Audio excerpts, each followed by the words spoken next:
capítulo 5, a partir do verso 1. Louvado seja Deus. Do Evangelho segundo escreveu Marcos, nós lemos do verso 1 até o verso de número 20. Esse texto se discorre nas regiões de Gerasa e Gadara. Gerasa era uma cidade que ficava cerca de 50 quilômetros do mar da Galileia e pertencia a um grupo de 10 cidades romanas, comumente conhecida como Decápolis. Decápolis não é um lugar específico. Quando você vê Decápolis no Novo Testamento, os escritores estão falando de um conjunto de 10 cidades romanas que ficavam ali nas imediações do mar da Galileia. Gerasa, ela absorveu muita cultura romana e por isso se tornou idólatra, pagã, e na maioria das vezes era evitada pelos judeus. Tanto é que o texto fala de uma manada de porcos, né? De uma grande manada de porcos que estavam ali, e para isso seria inconcebível, para um judeu seria inconcebível, né? A criação em território judaico, a criação de porcos, uma vez que os porcos são imundos perante a cultura judaica. Então Jesus atravessa o lago, ele sai de Cafarnaum, no capítulo 4, verso 35, a Bíblia fala, ele sai de Cafarnaum a fim de chegar nessa cidade, nesse lugar. Ele sai especificamente, ele não sai sem rumo, a tempestade joga ele ali, não. Ele impele os discípulos para atravessarem o lago, para chegarem até a cidade de Gerasa. A situação que se desenvolve aqui, ela não se desenvolve especificamente na cidade, ela acontece nas imediações da cidade de Gerasa, ela acontece nos limites da cidade de Gerasa. Se você prestar atenção no texto, você vai ver que Jesus, ele desembarca do barco, e ao desembarcar do barco, ele já é abordado pelo endemoniado. Então ele não caminha muito em direção à cidade. Você vai ver no texto também, tanto Marcos, como Mateus, como Lucas, falam que os porqueiros, né, os criadores de porcos, eles saem do lugar onde os porcos se precipitaram no mar e vão até a cidade propagar, falar o que acabara de acontecer. É necessário dizer isso a você, porque você pode lá na frente, alguém pode interpelar você dizendo que esse acontecido não foi bem dessa forma, porque a cidade de Gerasa ficava a 50 quilômetros do lago. A cidade em si ficava a 50 quilômetros do mar da Galileia. Os irmãos estão me entendendo? Então era impossível isso ter acontecido na cidade e os porcos se precipitarem dentro do mar, né? A não ser que Marcos acompanhasse os porcos correndo para cair dentro do mar. São 50 quilômetros, né, de distância. Então esse fato, ele acontece, o texto diz, os evangelistas dizem, assim que Jesus desembarca, ele caminha muito pouco sobre a terra, o endemoniado sai de um sepulcro e o procura. Os sepulcros não ficavam dentro das cidades, ficavam fora. E então ele interpela Jesus. Dito isso, nós temos que esquadrinhar esse texto, e antes de nós fazermos isso, é interessante perceber que às vezes nós temos que rever os nossos conceitos e aquilo que nos dá um padrão sobre a nossa fé. Esse rever não no sentido de corrigir, mas olhar com um olhar mais cuidadoso, voltar para fazer uma revisão, né? Naquilo que em algum momento nós já aprendemos, nós já temos aquilo como um paradigma, como um padrão de fé, e aí nós vamos continuando a nossa vida, e aí muitas vezes novos hábitos são absorvidos, nossos hábitos às vezes são modificados, né? A etos, muitas vezes, a etos é o conjunto de comportamentos, de falas, enfim, que dizem respeito à nossa fé. às vezes essas coisas são modificadas, né? Uma igreja urbana, ela é diferente de uma igreja rural, né? Se você sai de uma igreja rural, e se você sai da zona rural e vem morar na cidade, você vai perceber, por exemplo, que a igreja urbana é um pouco diferente da igreja rural. Você está me entendendo, irmão? Diga amém. Há uma diferença, né?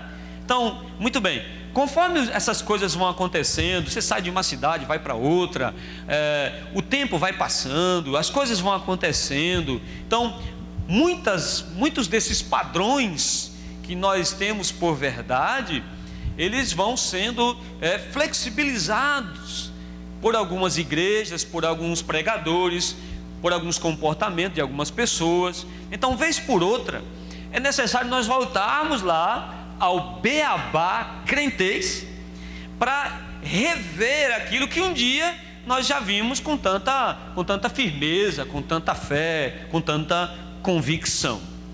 Porque alguns hábitos que nós tínhamos, eles muitas vezes caem em desuso. Alguns hábitos que nós tínhamos como igreja, eles vão ficando em desuso. Você percebeu isso? Amém? Amém, irmão? Um exemplo disso, antigamente nós tínhamos no culto, fulano está com oportunidade, fulano está com oportunidade, cicrano está com oportunidade, beltrano está com oportunidade. Lembra disso? Quem lembra disso? Não é? Nós fomos nos adaptando e percebendo que não precisava ser dessa forma. Nós nos adaptamos, colocamos a igreja, nos colocamos como igreja dentro desse contexto mais moderno, de um culto mais dinâmico. Também nós muitas vezes, alguns hábitos em desuso, por exemplo, de termos períodos mais longos de oração na igreja, estou falando. Eu sei que em casa você ora muito, amém? Amém. Eu sei que em casa você ora muito, não é? Mas, por exemplo, os cultos de oração, nós tínhamos 1 hora de oração, as vigílias, que nós tínhamos um período de 1 hora de oração, enfim.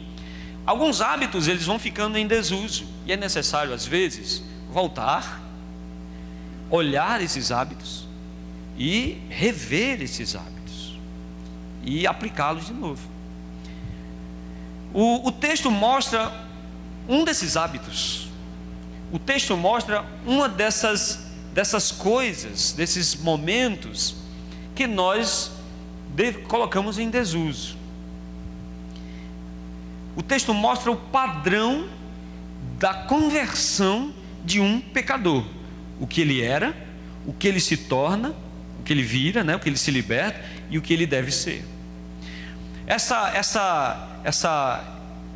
Esse padrão, né? essa condição, ela vem depois de um encontro com Deus, e é interessante que está muito bem definido. Ou seja, o sujeito estava nas trevas, ele é liberto por Deus, ele agora se transforma numa nova criatura. Isso é padrão. Posso vir um amém, irmão? Isso aí é beabá. O sujeito está nas trevas, Jesus o liberta, ele se transforma numa nova criatura. Você acredita que isso está em desuso? Você acredita nisso? Você concorda comigo? O sujeito está em trevas, é liberto. Quando ele é liberto, ele muda radicalmente. Então ele tem desejo por estar perto de Deus, ele tem desejo por ler a Bíblia, ele tem desejo por orar, ele tem desejo por estar perto dos irmãos, ele tem desejo de estar dentro da igreja. Muitas vezes você tem que fechar a igreja para você não estar dentro da igreja. Mas hoje a gente percebe que esse padrão, ele de certa forma diminuiu sua intensidade. Nós vemos as pessoas do mesmo jeito sendo libertas, mas esse processo daqui por diante, não sei se sou só eu, talvez eu esteja muito cru, mas esse processo depois da libertação em diante, ele já não apresenta em algumas pessoas tanta intensidade, tanto desejo, tanta paixão, tanto fervor.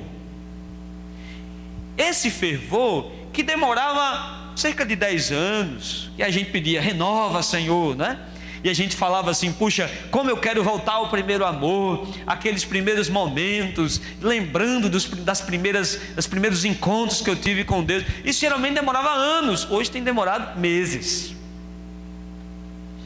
Então a falha nesse processo, você está me entendendo? Diga amém. Tudo bem aí? Está firme? Amém? Posso seguir? Muito bem. A falha nesse processo atrapalha o amadurecimento. E quando atrapalha o amadurecimento, esse processo gera cristãos falhos, frágeis, que não conseguem ter uma longevidade na fé. Então o que é que acontece? Muitas vezes esses cristãos, eles caem no caminho, eles perecem no meio da jornada, às vezes por coisas pequenas, por coisas tolas. Eles não conseguem ter uma longevidade na sua conversão. Com certeza, você conhece alguém que está desviado. Quem conhece alguém que está desviado, levante a mão. Ele estava ali naquela jornada, ele estava ali naquele processo, mas por algum motivo ele ficou pelo caminho. Irmão, por mais duro que tenha sido o motivo que afastou alguém, olhe para cá, não é motivo para se afastar. Nenhum de nós tem motivo para se afastar de Deus. Você concorda comigo? Diga amém. Então vamos ao primeiro ponto: trevas. Nós temos que entender a profundidade das trevas desse homem. Ele deu um mergulho nas trevas. Abra sua Bíblia junto comigo na primeira carta de Pedro, capítulo de número 5, versículo de número 7. Primeira epístola de Pedro, capítulo 5,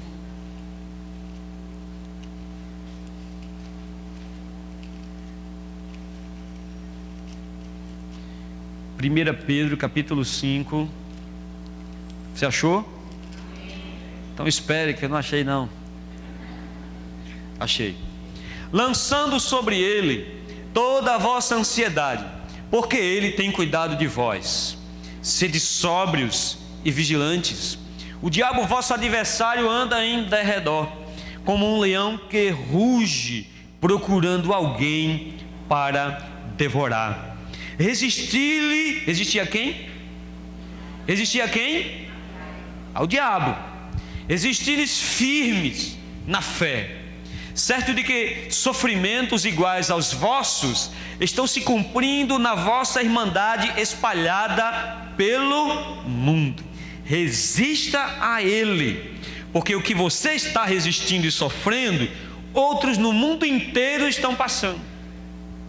Muito bem. O ódio do diabo, concentrado em Deus, é revertido em seu povo.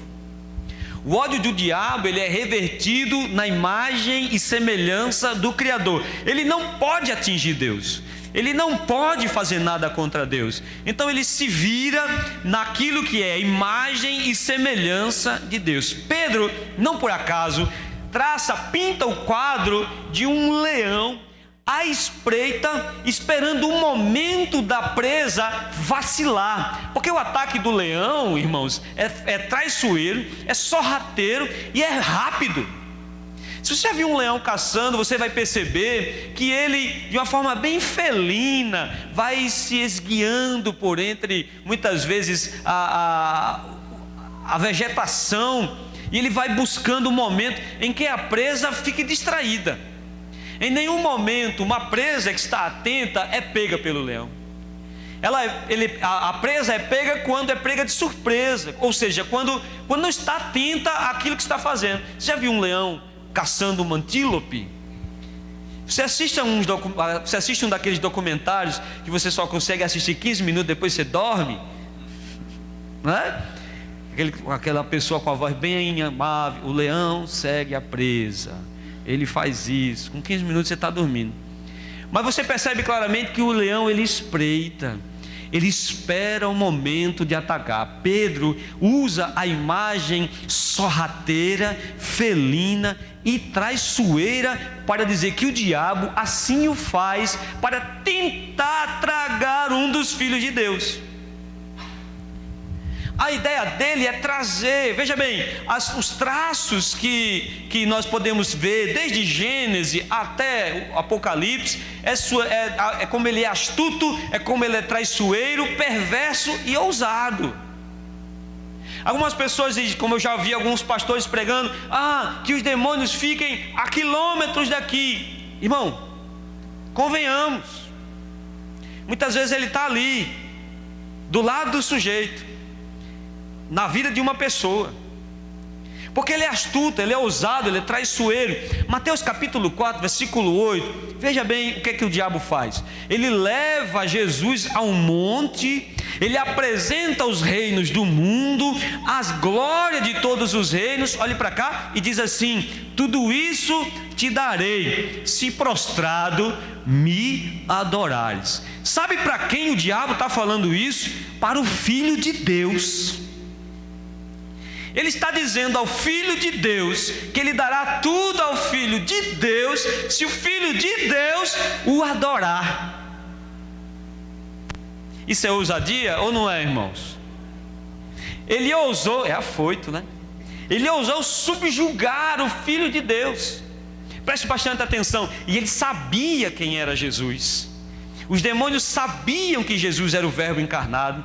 Eles sabiam que Jesus era o Filho de Deus. E no versículo de número 7 do capítulo que nós lemos, diz assim: exclamando em alta voz, o demônio disse: que tenho eu contigo, Filho do Deus Altíssimo? Conjuro-te por Deus, que não me atormentes.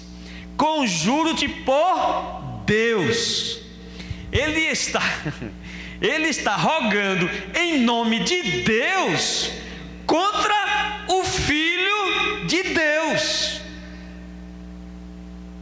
Você está entendendo, irmão? Isso essa palavra é de Deus, porque o diabo não fala isso, fala assim. O diabo fala isso, o diabo conduz a isso, o diabo conduz ao erro. Conta-se uma história, eu já contei aqui várias vezes. Uma irmãzinha na igreja que sempre dava qualidades a todos os irmãos da igreja. Você é assim também, eu acredito. E a pessoa dizia assim: fulano grita muito. Eu disse: mas ele é um grande pregador. Fulano prega muito baixo. Eu disse: mas ele tem uma oratória. Fulano vive caindo. Eu disse: não, mas acontece de vez em quando, todo homem é falho. E aí 2 jovens fizeram uma aposta: vamos pegar a irmãzinha, eu aposto que eu vou falar um nome e ela não tem como dar uma qualidade ao nome que eu vou falar. E o outro jovem disse: duvido, vai lá. E ela disse: irmã, o jovem disse, o que a senhora me diz do diabo? Tem alguma qualidade boa no diabo? Se todo crente fosse perseverante como ele. Estava certo. Ele ousou rogar, em algumas versões, conjurar, invocar uma entidade superior para proibir alguém de fazer alguma coisa. Então preste bastante atenção: a queda é apenas o começo do que o diabo quer fazer na vida de um ser humano. Envergonhá-lo é apenas um começo, porque ele usa absolutamente tudo contra o homem. Ele usa vícios, ele usa paixões, ele usa o orgulho contra você. Ele usa todas essas coisas, porque as suas armas atingem a nossa carne diretamente. Então, ai daquele que diz que consegue resistir sem nenhum problema. Mentira, porque as armas que o diabo usa, numa delas é a nossa carne. É aquilo que nossa carne sente prazer em fazer. Quando você olha para o texto, capítulo 5 desse homem, quando você vai ver o estado desse homem, você vai perceber claramente alguém que está mergulhado em densas trevas, e isso não é algo instantâneo. A possessão não é algo instantâneo. Você está me entendendo, meu irmão? Diga amém. Não confunda possessão com opressão. Uma coisa é a pessoa ser oprimida, uma coisa é a pessoa ser perseguida, e outra coisa é o diabo assumir o controle da vida de uma pessoa. O capítulo 5 mostra a vida de um homem que o diabo assumiu o controle da vida dele. Ele não tinha opções, ele não tinha escolha, ele tinha que fazer o que o diabo mandava ele fazer. E você me diga, isso é uma coisa mística, pastor, isso é uma coisa que aconteceu há muitos anos atrás, isso não acontece hoje. Vá viver a vida de um viciado, vá viver a vida de um drogado, vá viver a vida de alguém que tem o seu vício, a sua paixão, e não consegue se libertar dela. Quando você vê essas coisas, você percebe, não sei se você já teve um vício. Eu não estou falando só vício do que diz respeito à bebida, a fumar ou a droga. Qualquer vício. Às vezes o seu pecado se transforma num vício. Você rotineiramente continua a fazer ele. E você tenta se libertar dele e não consegue. Você tenta sair dele e não consegue. São caídas recorrentes. Então esse homem, ele foi caindo, e cada vez que ele caía, ele descia um degrau. A ponto de que, meus amados irmãos, ele se tornou alguém impossível de se conviver. Capítulo 5, versículo 3, vai para lá, no texto que nós lemos. Marcos, ele começa a narrar o perfil do Geraseno. Ele diz, capítulo 5, versículo 3, o qual vivia nos sepulcros. Ele vivia onde? Nos sepulcros. E nem mesmo com cadeias alguém podia prendê-lo, porque tem sido muitas vezes preso com grilhões e cadeias, foram quebradas por ele, e os grilhões despedaçados, e ninguém podia subjugá-lo. Andava sempre de noite e de dia, clamando por entre os sepulcros, pelos montes, ferindo-se com pedras. Veja o perfil de alguém que está com sua vida completamente destruída. Primeiro, ele vivia nos sepulcros, vagava pelos sepulcros, solitário e violento. Quando nós falamos sepulcros hoje, nós imaginamos uma cova, sobre ele uma lápide, e ali o corpo enterrado. Só que os sepulcros aqui são cavernas. São cavernas que muitas vezes eram naturais, outras vezes eram cavadas nas encostas. Nessas cavernas, os corpos eram colocados inteiros lá dentro, e rolava-se uma pedra fechando esse sepulcro, ou quando era pobre, nem pedra rolava. Então o corpo não ficava enterrado, o corpo ficava exposto do lado de cima da terra. Você está me entendendo, meu irmão? Quando a Bíblia diz que ele morava nos sepulcros, ele morava com cadáveres. Ele se deitava num ambiente que tinham corpos de mortos ali ao lado dele. Os corpos, eles viviam entre os cadáveres. Presta atenção, é a quebra de todo limite aceitável para um judeu. O que Marcos está dizendo é que ele atingiu o fundo do poço. Quando Marcos diz que ele morava nos sepulcros, significa que ele atingiu o ponto máximo da degradação de um ser humano. Morar com os mortos, vagar pelos sepulcros, é o fundo do poço.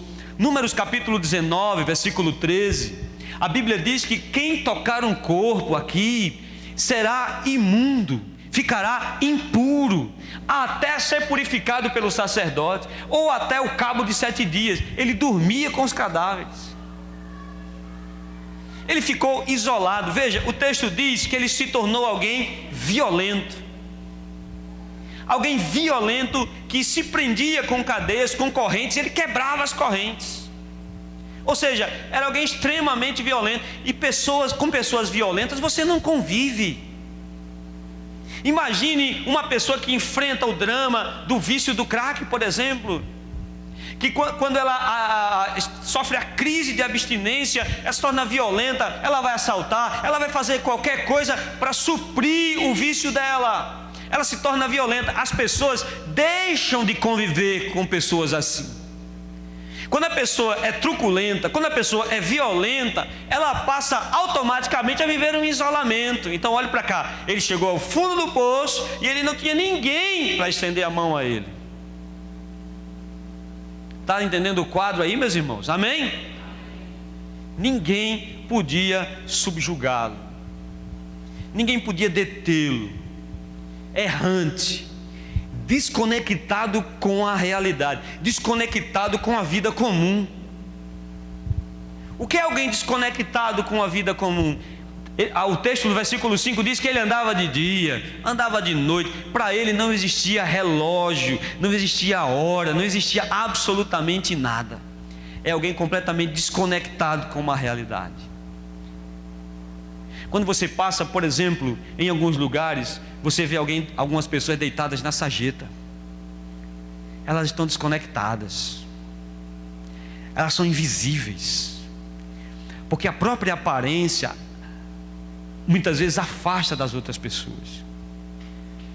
Muitos são violentos, causam medo.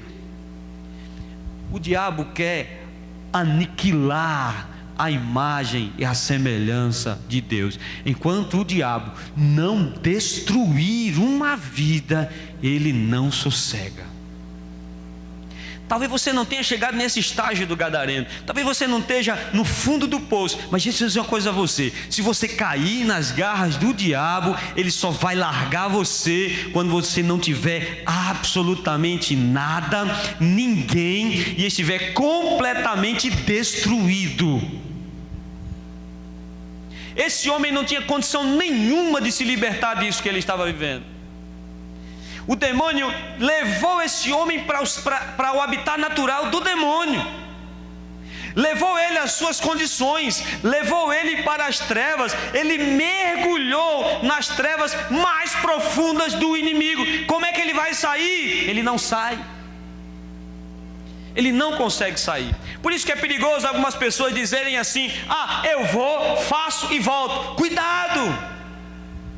Alguns têm mania de ir, bota o pé lá fora e volta. Cuidado, porque numa dessas você pode ser tragado, porque numa dessas você pode ser puxado e destruído. A vida, olhe para cá, olhe para a sua vida antes. Olhe para a sua vida antes de conhecer a Deus. Olhe para a sua vida como você era antes de Deus. Talvez você não fosse um gadareno, talvez você não tivesse com a vida destruída, mas você estava caminhando para lá. Você estava caminhando para esse ponto. O diabo arrastou ele para as mais densas trevas. E você vai dizer: pastor, eu tenho 10 anos de igreja. Pastor, eu sou isso ou aquilo outro. Pastor, eu sou uma pessoa que sabe o que quer, eu sou crente. João capítulo 13, versículo 2, João diz que o diabo entrou no coração de Judas. Quem era Judas? Era um discípulo. O diabo encontrou o coração de Judas. Nesse exato momento, ele martela o seu pensamento, ele martela seu coração, ele está batendo, procurando uma brecha para entrar e destruir a sua vida, mas ele está destruído em nome de Jesus. Destruído em nome de Jesus. Toda a vigilância é necessária. Ele fez Judas cair. A Bíblia diz que ele colocou no coração de Judas para que ele traísse Jesus. A Bíblia diz que ele fez com que Pedro se escondesse nas trevas até negar Jesus, sentasse com ímpios, corresse para o alpendre para se esconder na escuridão. Ele fez tudo isso porque ele encontrou oportunidade nesses homens. Ele encontrou oportunidade para destruí-los. Olhe para cá, o Senhor trouxe você aqui hoje para dizer a você: feche todas as brechas na sua vida. Feche todas as brechas, porque aqueles que estão lá fora estão presos. Nós éramos presos e fomos libertados. Você concorda comigo? Diga amém. Mas o trabalho dele, porque quando ele perde você, ele perde uma vida. Quando ele perdeu a oportunidade de ter controle sobre sua vida, quando você disse basta e Deus quebrou suas cadeias, ele não ficou satisfeito e ele luta para tragar você de volta. Por isso que Pedro diz: o diabo, vosso adversário, está rugindo ao vosso derredor, esperando o momento da sua fraqueza, É esperando o momento que você fica distraído. É esperando o momento que você acha que você é melhor. É esperando o momento que uma mulher mais bonita lhe procura e lhe dá uma cantada e você diz: puxa, eu sou tal. É quando um homem solta um gracejo e você diz: puxa, como eu sou bonito, o meu marido não me elogia. Quando ele encontra essa brecha na sua armadura, é lá que ele vai atacar. Conversando com o irmão certa feita, ele disse: olha pastor, eu sou assim, mas isso aqui, eu não consegui me libertar. É aí que o diabo vai bater. É aí que ele vai bater. Você concorda comigo? Diga amém. A vida desse homem perdeu o sentido de existir. Com certeza, se ele tivesse escolha, talvez dissesse: você quer viver assim ou quer morrer? Talvez dissesse: pode matar. Porque o diabo rouba o sentido da vida. O diabo rouba o propósito da vida. Só existe vida com propósito. Só existe propósito com Deus. Os propósitos de Deus são eternos. Todos os outros são passageiros. Se o seu propósito está em outra coisa, um dia o seu propósito vai cair. Por isso que a Bíblia aponta: não é agora, é adiante. Não se turbe o vosso coração, crê em Deus, crê em mim. Na casa de meu pai há muitas moradas. O propósito do crente é lá em cima. Por isso que ele não cai na jornada, por isso que ele não vacila. O pastor não me deu bom dia, eu não estou nem aí, meu propósito é lá em cima. Fulano disse isso de mim, eu não estou nem aí, meu propósito é lá em cima. Podem falar, podem dizer, podem não gostar, podem não amar, meu propósito está lá em cima. Se seu propósito for qualquer outra coisa, é triste o que eu vou dizer a você, você vai ficar no caminho. Você vai ficar no caminho. Você vai ficar por aqui. Isso é uma coisa que ninguém pode roubar de você. Você só entrega de mão beijada. É uma coisa que ninguém pode roubar de você, porque quem deu a você é poderoso para preservar até o fim. Mas tolamente algum de nós entrega. Eu me machuquei com isso.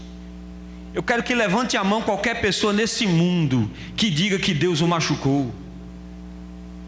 Deus não machuca ninguém, Deus não frustra ninguém, Deus não decepciona ninguém, Deus não afasta ninguém. Você me entende, meu irmão? Diga amém. O diabo rouba o sentido. O diabo roubou o sentido da vida daquele homem. O diabo roubou o sentido da existência dele. Tanto faz ele existir como não. A morte para ele era lucro. A morte para as pessoas que acompanhavam o sofrimento dele era vantagem. Mas a Bíblia diz que naquele dia Jesus foi ao encontro dele. Deus nos procura primeiro, irmãos. Veja o estado dele era morte espiritual. Deus, você só ama a Deus porque um dia Deus te amou primeiro. Deus se lembrou, a Bíblia fala no livro do Êxodo: Deus lembrou-se do seu povo, ouviu o seu clamor, desceu para socorrê-lo. Aleluia! Pode glorificar a Ele, irmão. Capítulo 4, versículo 35 de Marcos, ele diz, ele instou os discípulos, instar é quase obrigar: vamos atravessar para o outro lado, vamos passar para o outro lado. Ele queria ir encontrar essa pessoa, ele queria encontrar esse homem. Tanto é que a primeira pessoa que ele vê quando desembarca, não é a segunda ou a terceira, é a primeira pessoa. Quando ele bota o pé na terra de Gerasa, o endemoniado vai à procura dele. O endemoniado vai em busca dele. O intuito do mestre era encontrar ele. O intuito do mestre era salvá-lo. Porque até agora eu falei de todas as obras do diabo, tudo que ele é capaz de fazer, tudo que ele faz para nos destruir. Mas João, escrevendo a sua primeira epístola, no capítulo 1, no versículo 8, diz que Jesus Cristo se manifestou para destruir as obras do diabo. Ou seja, você não pode, você nunca vai conseguir. Você sempre vai ser preso, você vai cair de abismo a abismo, porque é isso que ele quer. Ele quer que você quer que você pense que está conseguindo, que é forte. Como eu falei, com um amigo meu me procurou uma vez e disse: olha, eu queria muito ser crente. Ele está destruído hoje pelo crack. Eu queria muito ser crente, mas crente é preso. Esse preso é você. Porque eu bebo se eu quiser, eu fumo se eu quiser, eu vou para a festa se quiser, eu faço tudo o que eu quiser. Agora você tem que fazer. Ele quer que o sujeito pense que é divertido viver em orgias, em bebedeiras e depravações. Ele quer que você pense que é divertido, ou que você é homem se tiver 2, 3 ou 4 mulheres. Ele quer que você ache que é vergonhoso viver em paz com sua família. Ele quer que você ache que é vergonhoso no domingo à tarde ou domingo à noite estar sentado com sua família dentro da igreja. Porque ele sabe que aqui você vai ouvir a palavra de libertação. Ele sabe que aqui você vai andar no caminho correto e você não será destruído. Enquanto você estiver debaixo da graça de Deus, o diabo não toca no fio do seu cabelo. Ele não toca, porque Jesus Cristo veio destruir, aniquilar, derrubar, queimar as obras do diabo. Tanto é que o texto diz que quando o demônio o enxerga, ele se curva, ele se prostra e o adora. Ele não adora do mesmo jeito que a gente adora, porque nós adoramos por amor e gratidão. Ele se curva, porque diante do poder de Deus, os demônios têm que se curvar. Aleluia. Você me entende, meu irmão? Diga amém. Aleluia. Eles temem, tanto é que eles dizem: vieste nos atormentar antes do tempo. Porque a Bíblia diz que o Senhor os lançará no abismo, no fogo eterno. Eles precisavam daquele corpo para destruir aquele corpo, porque se eles saíssem dali, eles iriam para o abismo. Lucas capítulo 8, verso 31, ele fala sobre isso. Vamos lá. Lucas 8, 31. É a mesma leitura, só que na visão de Lucas. Rogavam-lhe que não os mandasse sair para o abismo. Olhe para cá. Os discípulos estavam ali ao lado de Jesus. Eles precisavam de um hospedeiro. Sabe o que é isso? Eles precisavam sair de um corpo para ir para outro. Tinha quantos homens ali atrás de Jesus? Mas no que é de Deus, o diabo não toca. Crente se arrepiando porque vê isso ou vê aquilo outro.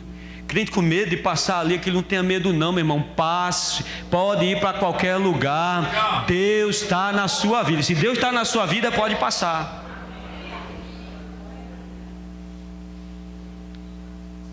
Você me entende? Diga amém. Mas eles não entram. Eles dizem: não nos lance no abismo, porque o Senhor é soberano. Ele tem controle sobre todas as coisas. O diabo se curva, os demônios se curvam. Então eles rogam: não nos mande para o abismo agora, não nos atormente antes do tempo, ou seja, antes do juízo. Rogo, nos envia para aqueles porcos. Jesus permite que ele vá para os porcos, e os porcos se precipitam no despenhadeiro e morrem, e eles vão para o abismo. Os demônios vão para o abismo. O diabo é o adversário de Deus, é o inimigo de Deus. Não é. Lutero dizia que o diabo é um cachorro na coleira de Deus. Ele só vai até onde Deus permite que ele vá. Você me entende, meu irmão? Amém? No texto aqui não há embate, não há briga, há uma ordem e a obediência. Aleluia. Meu irmão, olhe para cá. Preste atenção. Das trevas se saiu, se libertou através da mão potente e poderosa. Repito, eu não estava como gadareno. Eu não estava por aí pelos sepulcros caminhando para um lado e para o outro. Mas o final da minha vida era esse. O final da sua vida era esse. Se você não estivesse aqui, Deus sabe onde você estaria. Se Deus não tivesse alcançado sua vida, Deus sabe como você terminaria. Ah, mas o meu destino está traçado. Não. Não há destino. Deus, em sua soberania, abre portas para que você possa entrar ou sair das situações. Aleluia. Ele tem toda a autoridade. Nesse nó que a pessoa vive hoje, nessa dificuldade que você está vivendo hoje, Deus tem autoridade para fazer acabar num estalar de dedos. Veja, Marcos capítulo 9, versículo 25. Vendo Jesus que a multidão concorria, repreendeu o espírito imundo, dizendo: espírito mudo e surdo, eu te ordeno, sai deste jovem e nunca mais tornes a ele.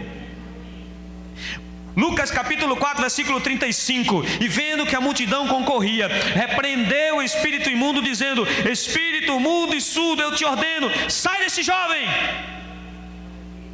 É autoridade. Você me entende, meu irmão? Diga amém. É autoridade. Foi limpo. Mas e agora? Até agora a potente mão do Senhor fez tudo. Aleluia. Lucas capítulo 11, versículo 24.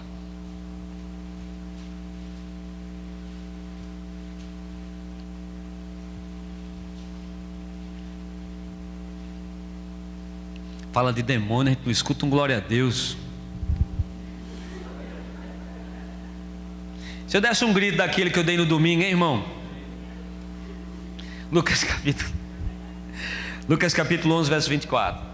Quando o espírito imundo sai do homem, anda por lugares áridos, procurando repouso, e não achando, diz: voltarei para a minha casa de onde saí. E tendo voltado, a encontra varrida e ornamentada. Então vai e leva consigo outros 7 espíritos pior do que ele, e entrando habitam ali. E o último estado daquele homem se torna pior do que o primeiro. Fulano se desviou. Ó, tá pior do que estava. É bíblico. É bíblico. Preste bastante atenção. Trevas profundas, domínio maligno do inimigo. Jesus vai lá e arranca o inimigo. O mais valente arranca o valente. E aí agora você está livre. Você finalmente pode fazer suas escolhas.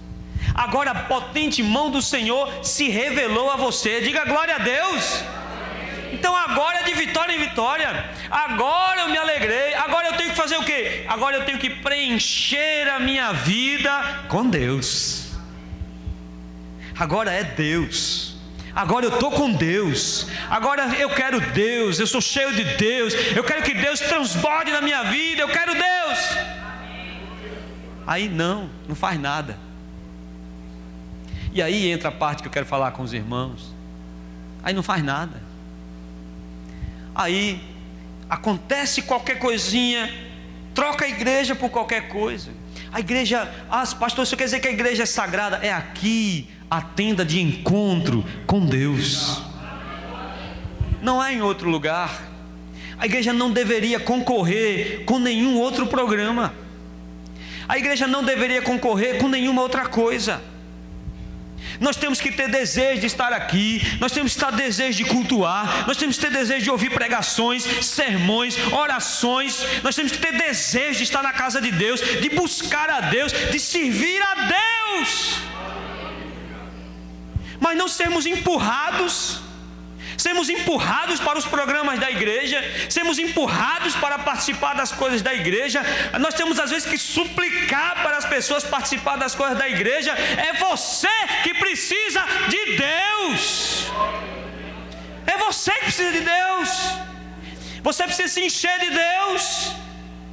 Eu não estou dizendo a você que não tem a sua vida, eu tenho a minha. Eu frequento lugares, eu vou a outros lugares, eu vou com meus filhos assistir uma coisa, eu vou para outro lugar, eu tenho minha vida social, eu vivo, mas eu jamais me imaginaria trocando estar na presença de Deus para estar em qualquer outro lugar. Aí nós vamos abrindo espaço.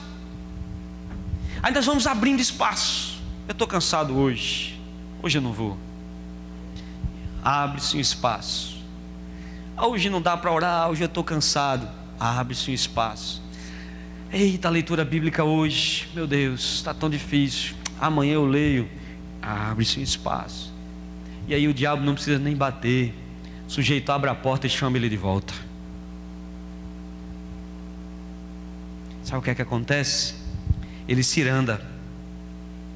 Porque quando ele volta com aqueles que eles volta com o que saiu e volta com uma turma junto. Seja repreendido em nome de Jesus. Para longe da nossa casa, em nome de Jesus. Nossa casa é lavada pelo sangue redentor de Jesus Cristo. A nossa família é lavada pelo sangue de Jesus Cristo. O diabo não encontra oportunidade em nossa casa. Mas nós vemos a mão dele agindo perfeitamente em lutas que alguns enfrentam. Às vezes lutas simples. Ele usa o orgulho para te derrubar. Ele usa o orgulho para te destruir. A casa não pode ficar vazia. A casa tem que estar cheia de Deus. Você tem que estar cheio de Deus. Diga amém, meu irmão. Das trevas para a luz. Ele saiu das trevas. Aquele homem que andava nos sepulcros agora experimenta uma transformação radical. Versículo 15.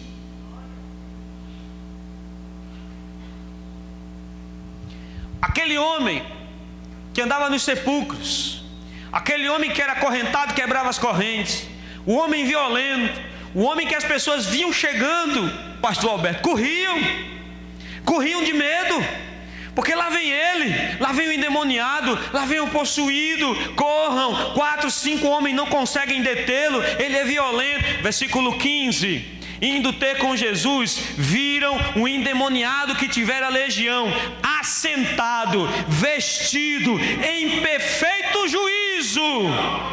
Aleluia!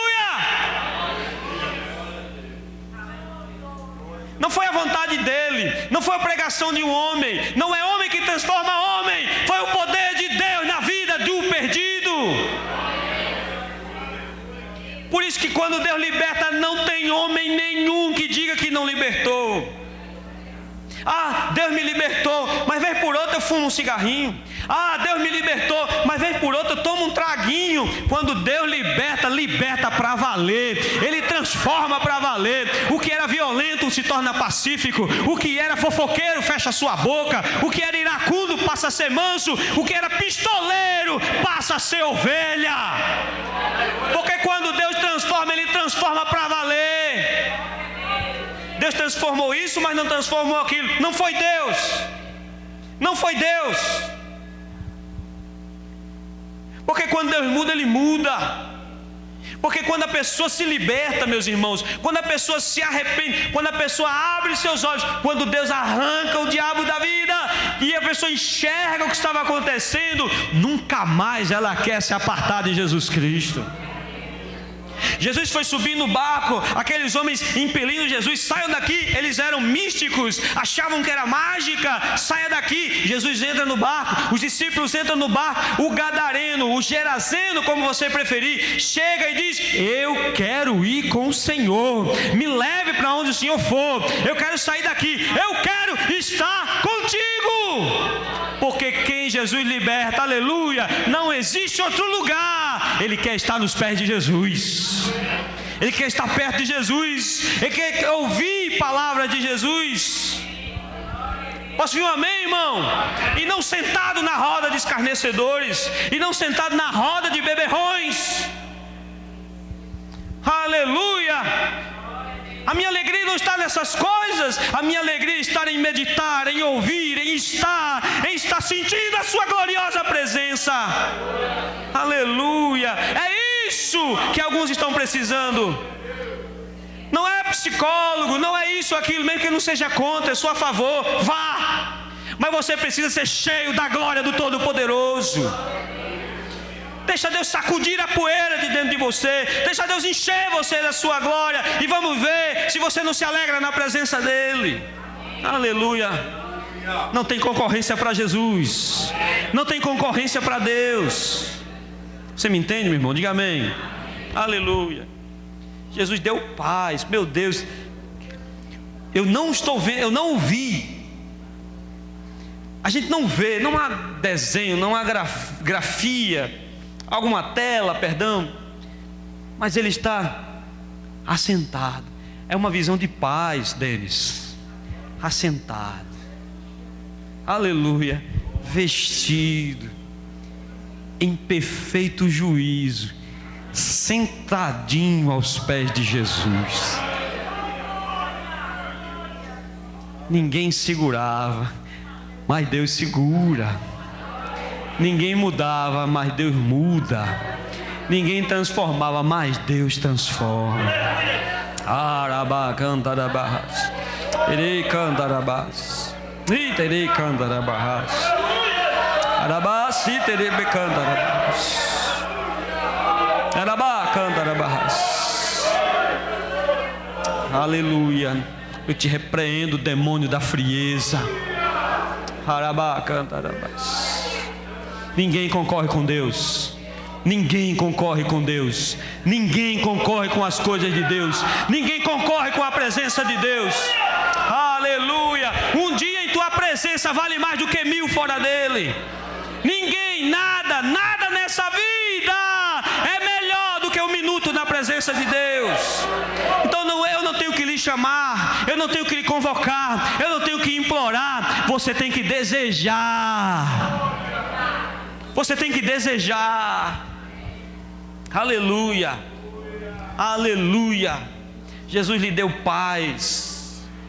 A imagem do versículo 15 é de alguém em paz. Os homens buscam paz em paisagens. Os homens buscam paz em lugares, em pessoas. A paz está dentro de você. Porque se Deus estiver dentro de você, nada vai abalar a sua vida. Aleluia, aleluia. Lucas 6,45, Jesus diz: o homem bom, do bom tesouro do coração tira o bem, e o homem mau tira o mal. Porque a boca fala o que o coração está cheio. A boca é o termômetro da alma. Como é que você está? Como é que está a sua vida? Deus te chama para esvaziar-se do mundo e se encher de Deus. E no versículo 19 é a sequência. Veja, o diabo é repreendido, ele se revela a nós, ele nos atrai.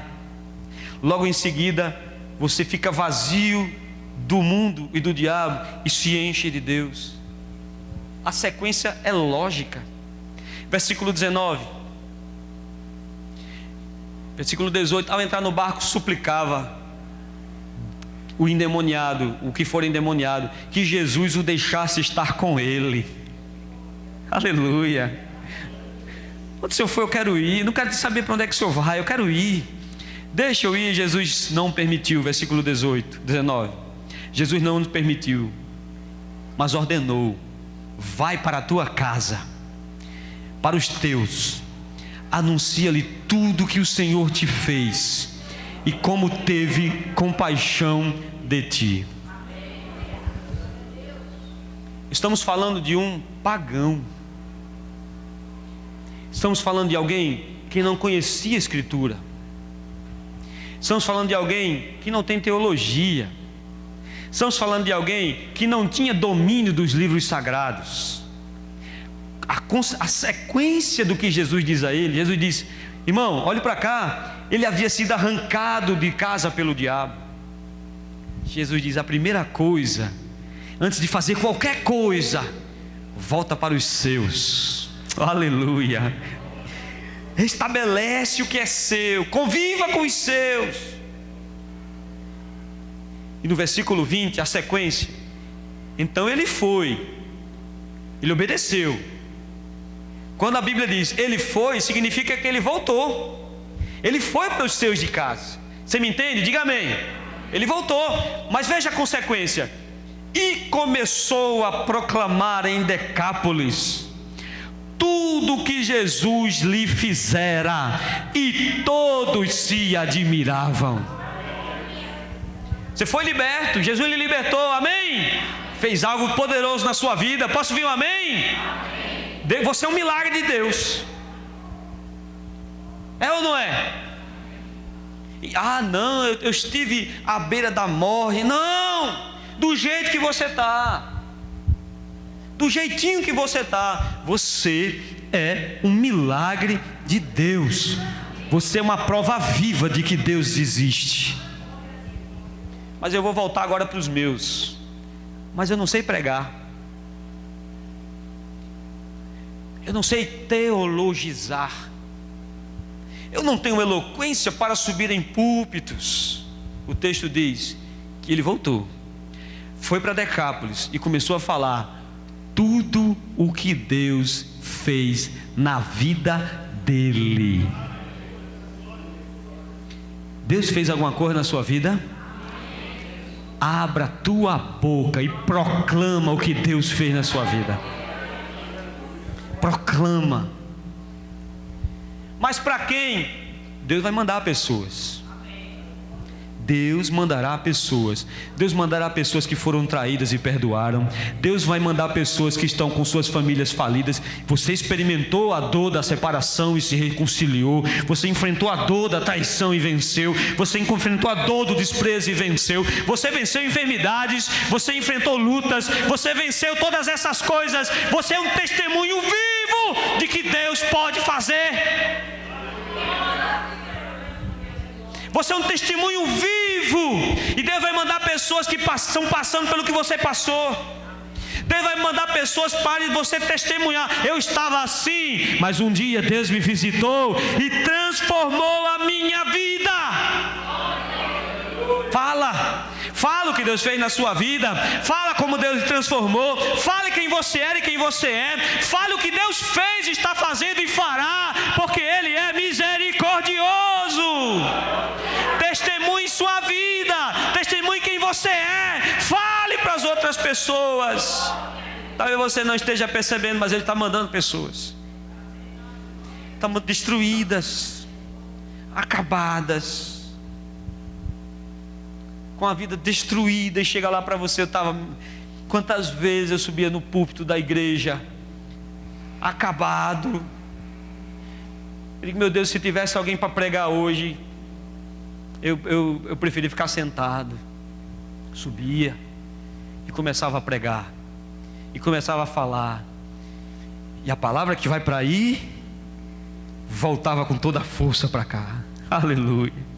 E eu falando para aí, a palavra batendo no meu coração, eu voltava para casa alegre, feliz, porque Deus me visitou naquele dia. Ah, irmão, oh irmã, aleluia. O que você tem é precioso demais para trocar por qualquer coisa. O que você é precioso demais para trocar por qualquer coisa. Aleluia. Ele está grato e quer seguir. Ele se sente grato a Deus. Ele se sente feliz e satisfeito. Ele não se vê em outro lugar senão com Jesus. Agora ele é capaz de dominar seus vícios, suas paixões. Os demônios já não atormentam ele. Ele é uma prova do que Deus pode fazer na vida das pessoas. Olhe para cá, lembre-se desse processo. Trevas, Jesus me libertou. Estou preso a Jesus enquanto eu viver.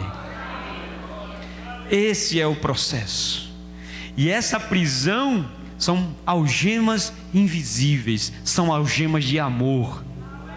Aleluia. Querem me afastar dele, mas não vão conseguir, porque eu quero ficar ao lado dele.